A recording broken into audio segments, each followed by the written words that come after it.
Hello everyone, আসসালামু আলাইকুম। কিতা করা সকল ভালো আছেন? আমরা আজকে লন্ডন বৈশাখী মেলা চলে মাইল্যান্ড পার্কও। তো গত 2 বছর বিজি আসলাম, খামো তাকায় আসলে সময় হয়েছে না, যাইতাম পারছি না। তো আজকে আমরা বাড়াইছি, আমরা যাইরাম এখন কই দেখিয়াই একটা এক্সপিরিয়েন্স হইল যে লন্ডনের বৈশাখী মেলা কিলা। কারণ গত 2 বছর আমি তো আর খামো থাকতাম, দেশাই যাওয়া হয়েছে না। আজকে আমারও পতার লাগি যাইরাম। তো আপনারা আমি দেখাইমু লন্ডন বৈশাখী মেলা তারা কিলা সেলিব্রেট করে, আমরা বাঙালিও হলে আর কি কিলা সেলিব্রেট করা। তো দেখাইমু, আপনারা আমার লগে থাকবা। তো আজকে আমরা ওয়াহেদ ভাই এখন গান করা, আমরা সিলেটের বাঁকা রিসেন্টলি পপুলার সং টাইম গাইছ, আমরা যাইরাম এখন আটি আটি দেখাইমু।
Thank you.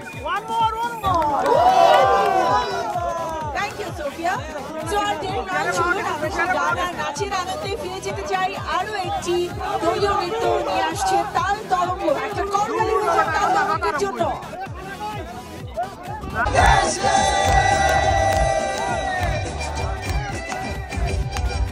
ওরে বাংলা দেশে মেরে দুই এই লাহা দাস একবার যেই ঘুইরা তাকাশ লাগে ঝাকাশ পদ্মা নদীর ইলিশ খাইয়া রূপখানা কি ঝকঝকে বানাস একবার যেই ঘুইরা তাকাশ লাগে ঝাকাশ পদ্মা নদীর ইলিশ খাইয়া রূপখানা কি ঝকঝকে বানাস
আমরা এখন বার হয়ে গেছি, কনসার্ট শেষ হয়ে গেছে। এন্ডর টাইমে মানুষ ভিড় হইব বেশি, তার লাগি আমরা আগে বার হয়ে গেছি। তো এখনটা যাইমু কিছু খাইমু পেটে বুক লাগছে খাইয়া আমরা যাইমু কি আবার করো ওকে সব ভালো থাকবা আমার লাগি দোয়া করবা আমার চ্যানেল সাবস্ক্রাইব করবা আমার লগে থাকবা থ্যাংক ইউ সবরে আসসালামু আলাইকুম